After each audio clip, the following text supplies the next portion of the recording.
ہم چند دوست صرف قرآن میں یقین رکھتے ہیں اور قرآن ہی کو فالو کرنا چاہتے ہیں، احادیث پر ہم یقین نہیں رکھتے اور کہتے ہیں کہ اگر رسول اللہ صلی اللہ علیہ وسلم کی زندگی قرآن ہے تو ہم بھی بہتر ہے کہ قرآن ہی پڑھیں۔ آپ کی کیا رائے؟ اس کے بارے میں ایک اصول کی بات سمجھ لیجیے، اور وہ یہ کہ قرآن دین کی پہلی کتاب نہیں ہے، قرآن دین کی آخری کتاب ہے۔ یعنی جس دین کو اسلام کہا جاتا ہے، اس کی ابتدا قرآن سے نہیں ہوئی، اس کی ابتدا آدم علیہ السلام سے ہو گئی۔ تمام پیغمبر یہی دین لے کر آئے۔ قرآن یہ کہتا ہے کہ یہودی، مسیحی سب مسلمان ہیں، اور یہ خود فرقے بن گئے۔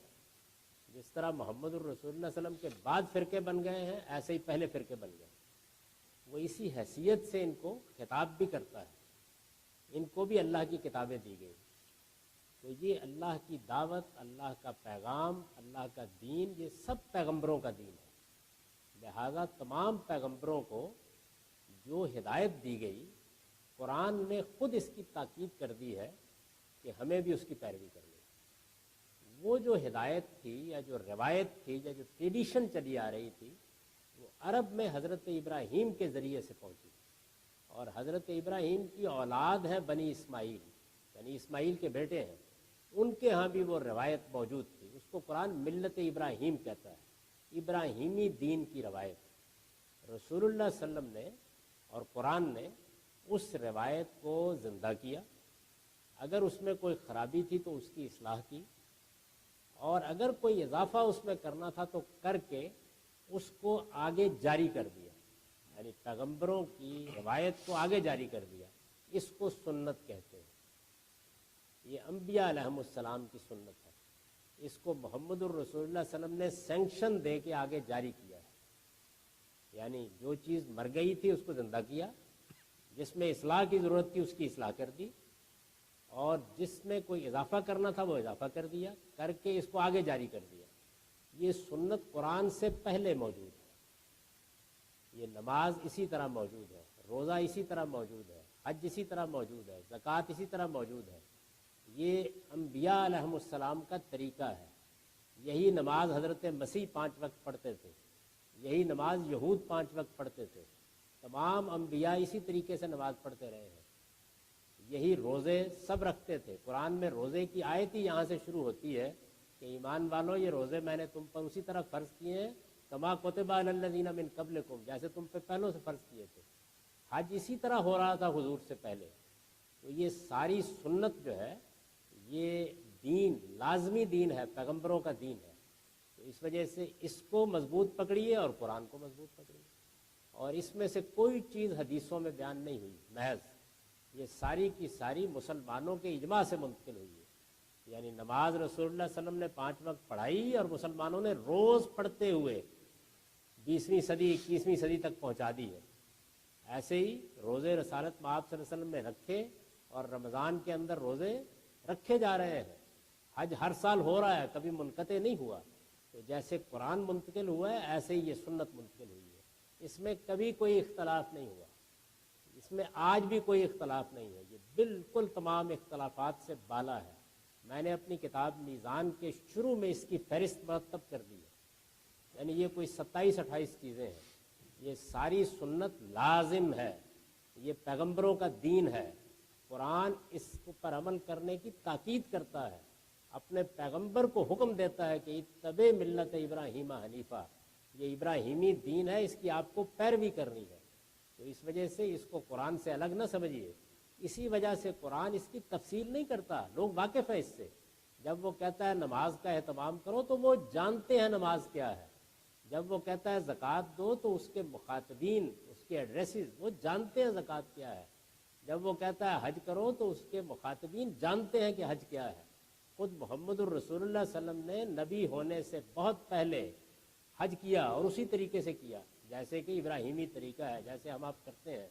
حضرت ابو ذر غفاری اپنے اسلام لانے کا واقعہ بیان کرتے ہیں، اور یہ کہتے ہیں کہ میں نے ابھی حضور کا سنا بھی نہیں تھا اور میں نماز کا پابند ہو چکا ہوا۔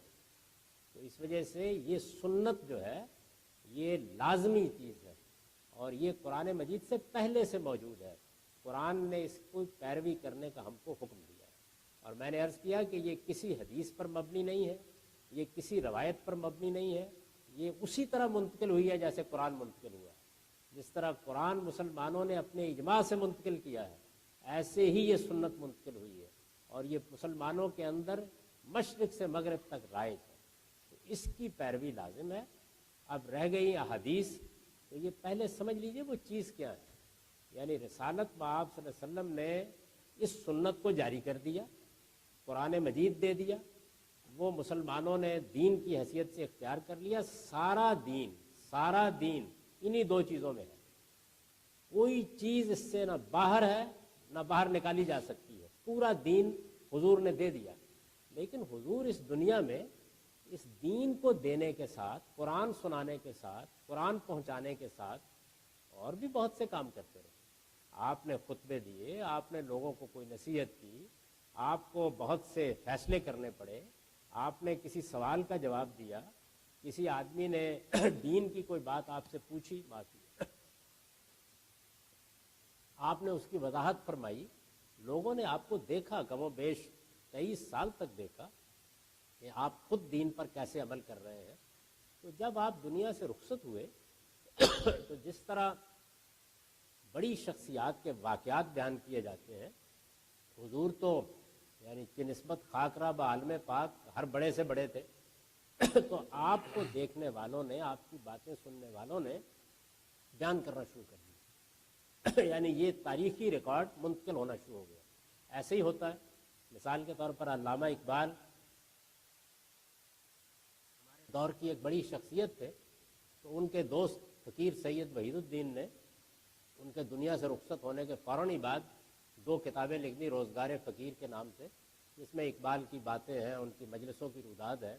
تو رسالت میں آپ صلی اللہ علیہ وسلم کے صحابہ نے بھی لوگوں کو ظاہر ہے کہ اگر کوئی آدمی حضور کو دیکھ چکا ہے یا حضور کے ساتھ وقت گزار چکا ہے تو بڑی دلچسپی ہوتی تھی، جو باتیں لوگوں کو یاد تھیں انہوں نے بیان کرنی شروع کر دی۔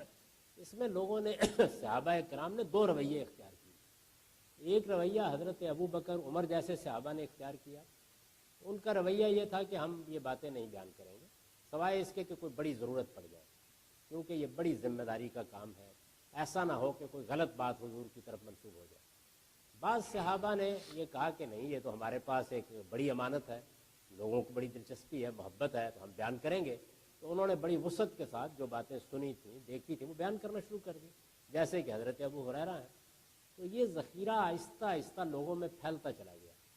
اس کے بعد یہ خیال ہوا لوگوں کو کہ اس ذخیرے میں کچھ پرابلم ہو رہا ہے، یعنی کچھ لوگ اپنی طرف سے گھڑ کے بھی کچھ باتیں بیان کر رہے ہیں، کچھ لوگ کسی چیز کو سیاق سباق سے ہٹا کے بیان کر دیتے ہیں۔ تو بڑے علماء پیدا ہوئے جن کو محدثین کہتے ہیں، اور انہوں نے ایک بڑا غیر معمولی کام کیا۔ انہوں نے یہ جتنی چیزیں پھیلی ہوئی تھیں ان کو اکٹھا کیا اور ان کو کتابوں میں مرتب کر دیا، اور ہر ایک نے مرتب کرتے وقت تحقیق کی، یعنی یہ دیکھنے کی کوشش کی کہ ظاہر ہے یہ ہسٹوریکل ریکارڈ تھا حضور کی زندگی کا، تو لوگوں نے اس کو پرکھا کہ کہیں کوئی غلط بات آپ کی طرف منسوب نہ ہو جائے۔ اس کے لیے کچھ اصول بنائے گئے پرکھنے کے لیے، اس ہسٹوریکل ریکارڈ کو مرتب کرنے والوں نے کچھ اصول بنائے۔ وہ اصول 2 طرح کے تھے۔ ایک یہ اصول بنائے گئے کہ جو آدمی بھی یہ بیان کر رہا ہے، اور ظاہر ہے کہ صورت یہ بن گئی تھی کہ 2-3 لوگ درمیان میں آ گئے تھے، یعنی ایک آدمی یہ کہتا تھا میں نے فلاں سے سنا ہے، وہ یہ کہتا تھا میں نے فلاں سے سنا ہے۔ تو انہوں نے ان سب بیان کرنے والوں کے حالات زندگی مرتب کیے اور دیکھا کہ ان کا کردار کیا ہے۔ یہ تحقیق کرنے کی کوشش کی کہ ان کا حافظہ کیسا تھا، یعنی بڈھے ہو کر اختلاط ذہنی کا شکار تو نہیں ہو گئے تھے، نہ سمجھ تو نہیں تھے۔ تو یہ تحقیق کر کے دیکھا کردار کیسا تھا، ان کا حافظہ کیسا تھا، فہم کیسا تھا، اور یہ کہ تاریخی طور پر ان لوگوں کی ملاقات بھی ہوئی ہے، ممکن ہے۔ یہ چیزیں انہوں نے بیان کرنے والوں میں دیکھی، اور جو کچھ بیان کیا جا رہا تھا اس کے لیے بھی ایک معیار بنایا کہ اس میں کوئی چیز قرآن کے خلاف تو نہیں ہے، اس میں کوئی چیز سنت کے خلاف تو نہیں ہے، اس میں کوئی چیز علم اور عقل کی مانی ہوئی باتوں کے خلاف تو نہیں ہے۔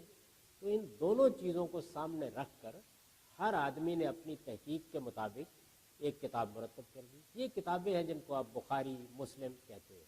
یعنی رسول اللہ کی زندگی کا تاریخی ریکارڈ جو لوگوں کی زبان سے پہنچا اس کو تحقیق کر کے لوگوں نے مرتب کر دیا، اس کو حدیث کہا جاتا ہے۔ اس سے نہ دین میں کسی ایک تنکے کا اضافہ ہوتا ہے نہ کمی ہوتی۔ یہ رسالت مآب صلی اللہ علیہ وسلم کے علم اور عمل کا ریکارڈ ہے، بڑی پاکیزہ چیز ہے، اس پر پہلے بھی تنقید اور تحقیق کی جاتی رہی ہے، یہ اس کے بعد میں بھی کی جاتی رہے گی، ہم بھی کر سکتے ہیں۔ تو اس کو تحقیق تنقید کی نگاہ سے دیکھنا چاہیے، اور جو بات بہت مستند ہو، جس پہ اطمینان ہو، جس میں یہ جو معیار میں نے آپ کو بتایا ہے اس پر وہ پوری اترتی ہو، بس اسی کو حضور کی نسبت سے بیان کرنا چاہیے۔ پڑھیے کہ یہ حضور کی زندگی کا تاریخی ریکارڈ ہے، ہسٹوریکل ریکارڈ ہے۔ دین سارا کا سارا قرآن و سنت میں ہے اور وہ بالکل محفوظ ہے، وہ کسی کی تحقیق کا محتاج نہیں ہے، وہ اس امت کو منتقل ہو